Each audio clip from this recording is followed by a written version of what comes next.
Hey, what's up, guys? We'll give it a second, let everyone come in here.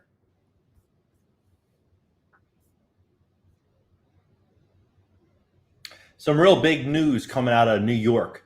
On Monday, they're set to lose their entire infrastructure. I'm talking police departments, firefighters, nurses, everything is going to be, if nothing happens, destroyed.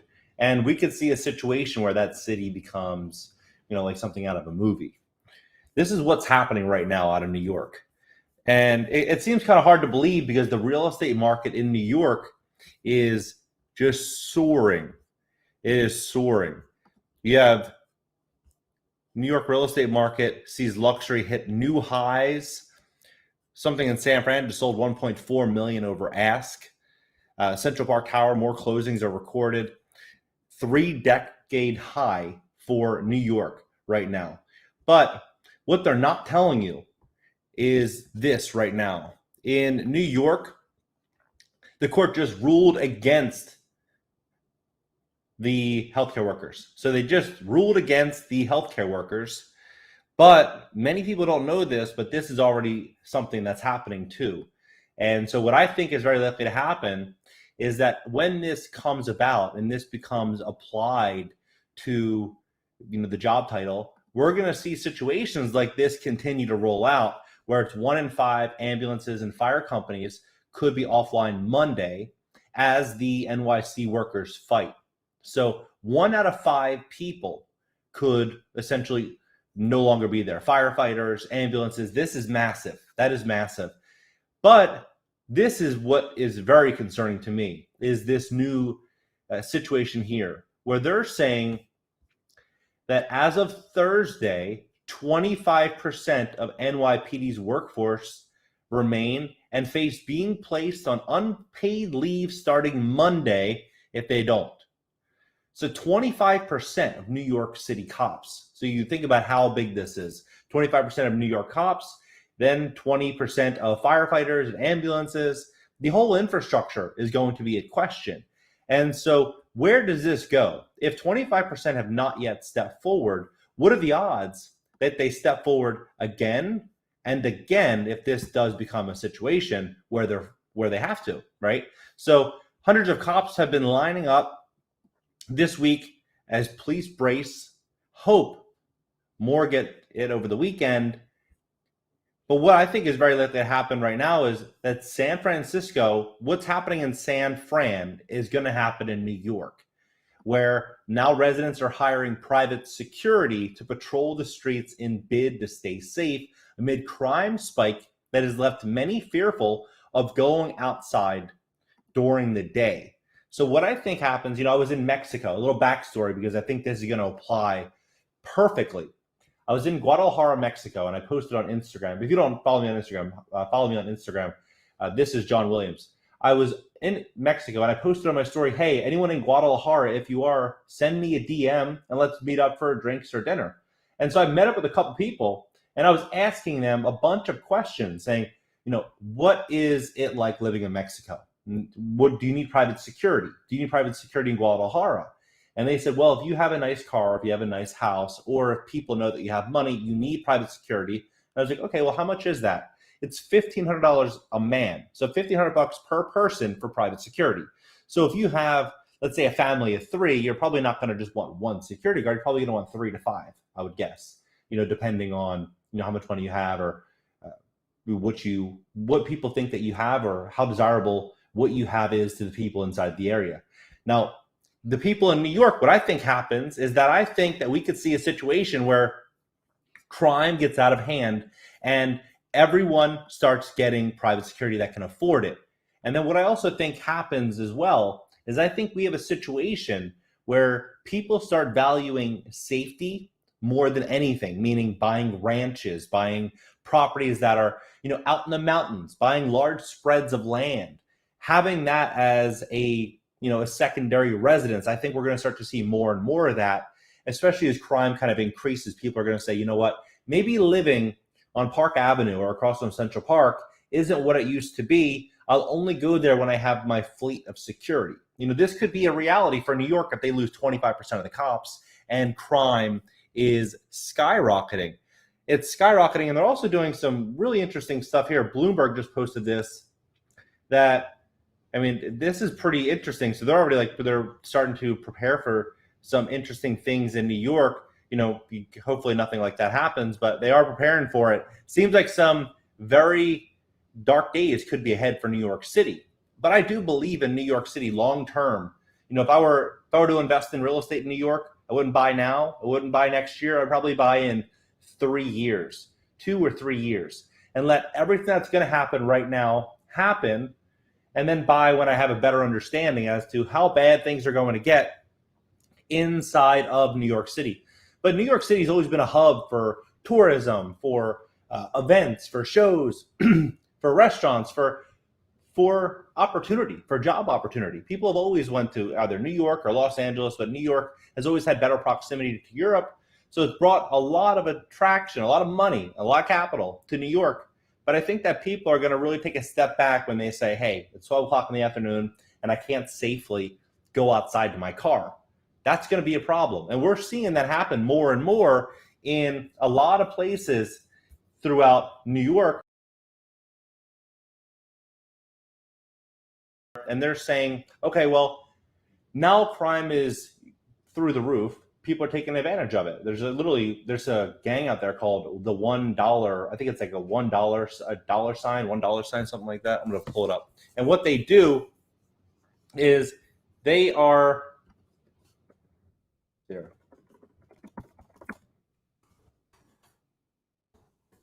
The $1 NYC. So what they are doing is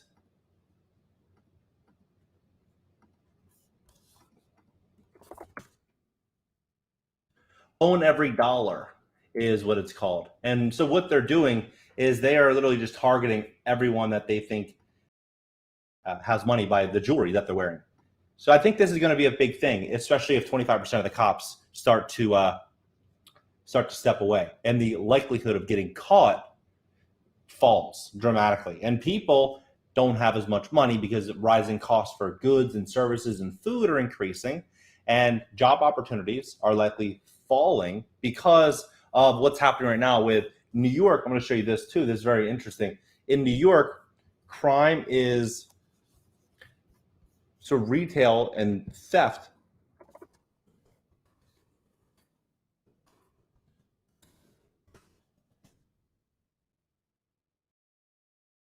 So let's see here. Drugstore managers in NYC say shoplifting skyrocketing. These mom and pop stores are going to have to essentially have their own security if they can afford it and they're also, they're locking things, lock and key, toothpaste. They're locking everything up. Man of the Steel NYC record-shattering shoplifting surge was 46. Walgreens closes 5 more stores in New York, or in San Francisco. So that's what I think is very likely to happen if we have a situation where they lose a very large percentage of the police department, fire department, ambulances. They lose this. These stores are going to either have to have their own private security because there's not going to be as many officers to actually help save these stores from theft. And what's ultimately going to happen is the more important crimes are going to go to the top, and all this small petty stuff is almost going to go unnoticed. They're going to spend the manpower that they have to the things that matter the most, which is going to likely be, public safety, some of public safety. It's going to be tonight's mischief night. Yep. They tried banning from grocery stores, and yeah, that is a possibility. It'll be quite fascinating to kind of see how this all transpires. But New York is the first city in America to go through this transition. It'll be New York, then next is Los Angeles, and then it will likely be, probably Oregon or Washington or Seattle. It's going to be those cities first. This is what I'm predicting. New York is going to be kind of the staple, and then it's going to start bouncing around.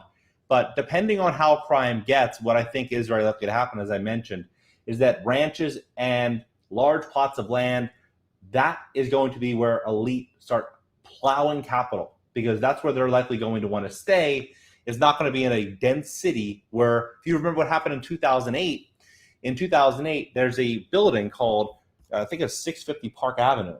And this building, so this building here, see here, 650 Park Ave, no, 640, I think it is.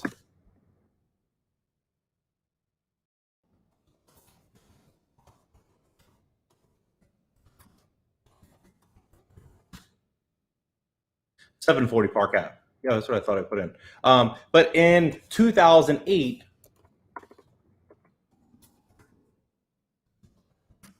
what happened was during this, there was massive protest out front of the buildings where the elites, where these wealthy, banksters and all of the, the private equity guys, they live. A lot, this is some of the, they call it the wealthiest building in the world, 740 Park Avenue. Some of the wealthiest and successful people live there. A lot of celebrities have tried to move in there, and they'll essentially just get cut from the HOA. The HOA will just, the board will push them aside and say, no, you have to show like 50 million in cash. You have to show a variety of different things. You can't get a loan on the properties. But meanwhile, during the protest, they couldn't leave their apartments. Like Vera Wang lives there, Steven Schwarzman, David Koch from Koch brothers, John D. Rockefeller, some really, really big names, Michael Gross. So that's what I think is very likely to happen, is people are going to say, okay, the wealthy people are going to be the targets, and everyone's going to get blamed that's wealthy. And that's why I think that we could see a situation where, yes, maybe the wealthy go out there and acquire a lot of properties, but they don't live in them. They might just acquire them during the panic and then just move and, kind of go back and forth. But these people also have like full-fledged private security teams. It's a little different if you're making, $10 or $20 million a month versus, 20 grand a month. But yeah, it'll be quite fascinating. Question, John, do you know why Newsom canceled? I don't know anything about that. I can look into it. Yeah, we're close. I agree. We're close. This right now is is the period that we should all be paying close attention to in New York. And it's concerning to me. I was there probably 18, 19 months ago, right when everything was announced. I went there and enjoyed the city. And when I did, everything was like 90% off. It was beautiful weather. It was incredible. I loved it. I don't think New York will ever look like that again. And in New York now, I think going forward is we're going to really see this divide that's going to be coming.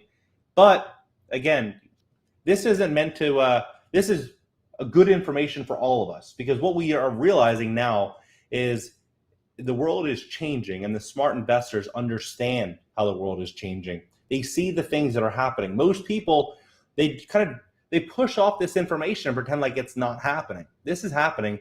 Monday, we're going to see. So in less than 48 hours, we're going to see. And I do not think that Bill de Blasio or Andrew Cuomo, or not Andrew Cuomo, Bill de Blasio pulls back and says, okay, extension, or he tries to push. I think they're really going to streamline this and keep the date for Monday. That's what I think, because I don't think they can play chicken and then cancel, because then most people are going to say, you know what, we're not going to listen to any of the deadlines. So the other thing, though, is it's quite fascinating to look at this, how this is now becoming a situation. Show this to you guys. This is now becoming a situation where there's a fourth. And so that fourth could be a situation to where what I think happens if, let's say, 25% of the police department takes a walk, right? Well, what if they move the needle again? They might lose another 20 or 30% of the people that already stepped forward. And then if they move it again, they may lose another 30 or 40%. At some point, every single time they move, there's going to be less and less people to support the infrastructure in New York City. So it's very interesting. I'm in a very interesting position myself, because I sold my house in Los Angeles. I never wanted to sell the property, but we ended up selling it. We saw the direction that LA is heading in right now. For me as a father with young children, I look at Los Angeles and I see the direction that it's going. I'm not saying I would never go back there, but I see the direction that it's going. And for the time being, I'm just going to pull back a little bit. I'm going to enjoy Florida. I'm going to see what happens in the next 6 months, 12 months before I make a real decision as to where my home base is going to be. But it's unfortunate we're seeing the same thing kind of happen in LA. New York, but Los Angeles, honestly, like, it was always my favorite place. I've always loved LA. Real estate's incredible, amazing networking. You could achieve anything in Los Angeles, 5-10 years ago. Now we're stepping into a situation where I think exactly what happens in New York is going to be happening in Los Angeles. I think property values are going to fall in a very, very big way in those cities. If crime skyrockets, look, you tell a mom or a single mother with a daughter or a son that you have to live here and you have to spend 50 or 60% of your monthly income, plus you don't feel safe at night. You can't walk your kid in the middle of the street. You can't walk your kid in the street. You can't take your kid or let him have friends and go out around the neighborhood. She's going to want to move. That's the only common sense. Like, she would want to most likely leave if she can't afford top tier security, which is, I think, going to be, if I could pick one industry to boom, that's going to be in the face-to-face sector, it would be private security over the next couple of years, where you could literally just scale that company based on manpower. Just that would probably be the ultimate industry, where you don't have to have a tech background, you don't have to have huge bucks behind you, but you could scale out private security. I think that could be a thing. I wouldn't be surprised if an app comes out for it where people can hire private security just like an Uber. That could probably be a thing, probably really soon. And that wouldn't surprise me at all. So it'll be interesting, though. At the end of the day, I think a lot of industries are going to be changing. I think there's going to be a lot of opportunity. But I think ultimately through that change, we're going to see a lot of pain hit. And a lot of people that are asleep at the wheel are going to be the ones that, unfortunately, are hit with that. So be very, very smart, invest very wisely, and be cautious. What do you guys think happens in New York? I'm curious. Drop your comments in here. What do you guys think happens in New York on Monday? Folks are not ready. Tennessee's the spot. I actually have a friend that just bought a house in Tennessee, and they're saying that they bought it just because of the way that Tennessee's run right now. That's why it's a second house for them, but that's why they bought it. A lot of people also do in Texas too. Hey, John, tuned into quite some time. Thank you for sharing. You got it. New York, California, moving to Florida. Please don't bring. I don't think anyone. I honestly even question how much of that is true these days, because I think a lot of my friends in LA, they aren't like the typical people in LA. Let's put it that way. And a lot of I don't see the correlation so much between at least my social circles and the net results of Los Angeles and New York. Yeah, I heard that, Javilli. I've heard all about that. Florida is overpriced and overpopulated. Yeah, I mean, put it this way. As you guys all know, and I mentioned, I have a second child. We're right now in an Airbnb in a really nice community, right? But an Airbnb and property values in this area spiked 30% in the last 12 months. 30%. Everything is extremely overpriced. Like, so overpriced. Like $1 million house out here will get you comparable to what $1 million house would get you in Los Angeles. You have to probably spend like a few $1,000,000 to get something. But when you go on Zillow and you look at that house, that's like even $1 million or $1.5 million, you look at that house, and a couple years ago, that same house sold for 35, 40, 50%. So you start looking at yourself, you're like, wow, this homeowner is going to make $750K or $800K selling this property. You have to ask yourself, is this sustainable? Are incomes rising with this? Or is this literally just a surge to Florida because everyone is fleeing their states because they're looking for opportunities that aren't no longer found really in their state? So I asked myself, how long can this stand? We actually looked at a house early this morning, and the realtor was like, oh no, even in 2008, this market stayed great. Nothing changed, and there will be no market in which this property will go below what it is now. And I'm just looking at them like, how can you say that? How can anyone say that? No one can say for sure what the future is going to hold for property inside of a market where property value just increased 30% in the last 12 months. But It's interesting. I don't think it's sustainable, though. Ultimately, I don't think it's sustainable. And I think, Ron DeSantis is up for re-election in like the next 12 months. In the event that he does not get reelected and someone that comes in with similar views to, where most of the people just came from, it's going to make people question the idea of staying in Florida and paying so much money to live essentially in New York or live essentially in Los Angeles. Not saying it's going to happen, but it's possible. We have that re-election coming up in the next 12 months. So there's a lot of things that could really flip Florida real estate. And it's unfortunate because I don't really even know what to do myself. My lease is up in about a month. So should we buy something right now? Should we lease something? I'm kind of on the fence of maybe we just lease something for another 6 months or 12 months and see what happens. Because when we're looking at what's happening in New York, we're looking at what's happening in LA, we're looking at what's happening and set to happen with the infrastructure bills and all the new stuff that's coming, we could see a situation soon to where the consumer confidence level changes and people might pull back a little bit and not be so aggressive with thinking that everything's going to continue in this it's more of like a parabolic trajectory. So yeah, that's kind of common sense. North Florida. Yeah, North Florida. I posted on here. I was under contract to buy something in St. Pete Beach. This was maybe 4 weeks ago. And we ended up canceling the deal because the new FEMA 2.0 rating jacked up insurance costs for the property. It doubled right when I took ownership. It would double again the following year and set to double again, almost a little over $6,000 for flood insurance for this property. And it was a rental property. And by year 3, if rents did not continue increasing, the property would barely cash flow.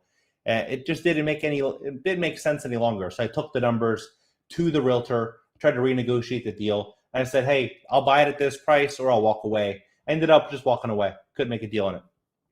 But yeah, $450K, that's incredible. Yep. Yeah, $450K is incredible. I was having that conversation with my dad, who's here right now, seeing my new son. And he's like, what should I do? This is crazy. All the money printing, everything, all the money that I have in the bank, what's it going to be worth in the next couple of years? And I said, good question. No one really knows, but one thing is for sure, it's going to be worth a hell of a lot less in 3 years than it is today. That's definite.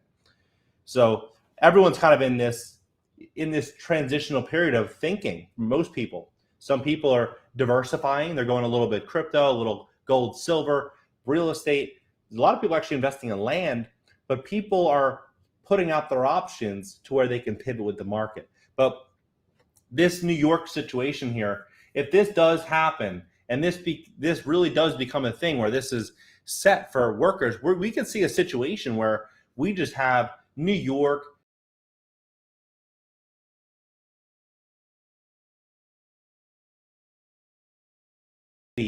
step into a crisis, like just a real crisis. And then that essentially is going to change the desirability of these cities. And I think ultimately the people that would live there would be the people that have to live there because they can't afford to pick up and relocate, which could then actually give a really big play on affordable housing and allow, the officials in New York to go out there and start acquiring affordable housing units. And at that point, maybe restructure, how policing and how everything is done, because there will be a solution to the problem. There always is. And the solution is yet unavailable for most people. I don't think they're actually going to bring out a solution until everyone understands how big the problem really is, this could take some time. Yeah, there's some really good content on in the comment section right now. I agree with a lot of it. Yeah, it is quite fascinating to witness. It really is. I have a friend right now who's in Mexico who just relocated, lives in a really, really nice section of Los Angeles, like the nicest pocket, in my opinion. And they have like a $4 million house. They left the $4 million house. They relocated to Mexico, and they're like, hey, we love it in Mexico. I have cheap food, organic food right on the beach, really quiet town. I have a lot of, genuine, real friends here. There's so much here in Mexico that is no longer available to me in Los Angeles. So they just left the house. The house is, I don't know if it's vacant or they're Airbnb in it, but they left the house. And it's incredible because they've owned the house for over 20 years and they picked up their entire life due to what's happening right now and went to Mexico. And I think that could also be a situation where a lot of wealthy people start doing that. So maybe in New York, what I think could happen is that people say, okay, I'm going to keep my place there. I'll probably leave it vacant. I'll come in with my private security when I come into the city, and I'll buy a ranch, and I'll have a second or third passport, and I'll have different locations, and they'll travel and do that. I think that's going to be a really big thing. But the next 3 years for everybody, including myself, it's the biggest wealth transfer in history. It's happening the next 3 years. And the big question we have to ask ourselves is, what are we going to do to take advantage of that? And how can we invest wisely today to give us options tomorrow? All right, guys, I'll see you guys on the next live stream.